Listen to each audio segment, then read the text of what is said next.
Hi friends, నమస్తే. Welcome back to our channel. ఈరోజు మన వీడియోలో వేరుశనగ గుళ్ళతో చారు చూపించబోతున్నాను.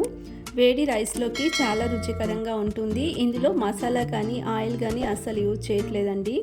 వేడి రైస్కి ఈ రసం వేసుకుని తింటూ ఉంటే తినాలనిపిస్తుంది, అంత టేస్టీగా ఉంటుంది. అందుకోసం ముందుగా ఇక్కడ 1 కప్పు వేరుశనగ గుళ్ళని వేసుకుని లో టు మీడియం ఫ్లేమ్లోనే దోరగా వేయించి స్టవ్ ఆఫ్ చేసేసుకుని చల్లారిన తర్వాత పొట్టు తీసి పక్కన పెట్టుకోండి.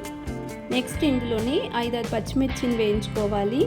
పచ్చిమిర్చిని వేయించేటప్పుడు మధ్యలో ఈ విధంగా ఘాటు పెట్టి వేయించుకోండి, లేదంటే వేయించేటప్పుడు అవి చిరుగుతూ ఉంటాయి. ఇవి వేగిన తర్వాత వీటిని పక్కన పెట్టేసుకుని స్టవ్ ఆఫ్ చేసేసుకుని వేడి పెనం పైన 1 టీ స్పూన్ జీలకర్ర వేసుకుని వేయిస్తున్నాను.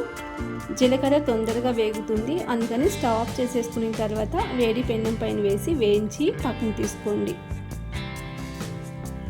నెక్స్ట్ ఒక మిక్సీ జార్ తీసుకుని వేయించి పొట్టు తీసి పెట్టుకున్న వేరుశనగ గుళ్ళను వేసుకుంటున్నాను. అలాగే వేయించిన పచ్చిమిర్చి వేసుకోండి. తర్వాత వేయించిన జీలకర్రను వేసుకుంటున్నాను. అలాగే 5-6 వెల్లుల్లిపాయలను పొట్టు తీసి వేసుకోండి. నెక్స్ట్ రుచికి సరిపడా సాల్ట్ వేసుకోండి. నెక్స్ట్ ఇందులోని కొంచెం వాటర్ని వేసుకుని స్మూత్గా గ్రైండ్ చేసి తీసుకోవాలి. ఇక్కడ చూపించే విధంగా స్మూత్గా గ్రైండ్ చేసి ఒక బౌల్లో వేసుకోండి. తర్వాత ఇందులో 1.5 గ్లాస్ వరకు వాటర్ని వేసుకుంటున్నాను. వాటర్ కన్సిస్టెన్సీ చూసుకుంటూ వాటర్ని వేసుకోండి. ఈ విధంగా బాగా మిక్స్ చేసుకుని ఇందులోని 1/2 టీ స్పూన్ బెల్లం వేసుకుంటున్నాను.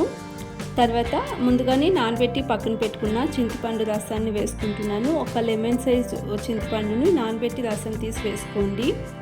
మిక్స్ చేసుకుని పులుపు సరిపడిందో లేదో చెక్ చేసుకుని అలాగే సాల్ట్ 2 కూడా కరెక్ట్గా వేసుకోవాలి. తర్వాత చిన్నగా కట్ చేసుకున్న ఉల్లిపాయ ముక్కలు, కొత్తిమీరని వేసుకుని మిక్స్ చేసుకోండి. ఉల్లిపాయ వేసుకోవడం వలన రైస్లో తినేటప్పుడు మధ్యలో ఉల్లిపాయ తగులుతూ చాలా టేస్టీగా ఉంటుందండి. ఇలా మసాలా కానీ ఆయిల్ కానీ యూజ్ చేయకుండా పీనట్స్తో ఇలా రసం చేసుకోండి, చాలా టేస్టీగా ఉంటుంది. రైస్లోకి తిన్న కొద్దీ తినాలనిపిస్తుంది. మీరు ఒకసారి ట్రై చేయండి. ట్రై చేసి మీకు ఎలా కుదిరిందో తప్పకుండా కామెంట్ సెక్షన్లో తెలియచేయండి. అలాగే రెసిపీ నచ్చినట్లయితే ప్లీజ్ ఛానల్ని సబ్స్క్రైబ్ చేసుకోండి, లైక్ చేయండి, షేర్ చేయండి. అలాగే రెసిపీ తప్పకుండా మీకు నచ్చుతుంది. ట్రై చేసి మీకు ఎలా కుదిరిందో కామెంట్ సెక్షన్లో తెలియచేయండి. Thanks for watching the video.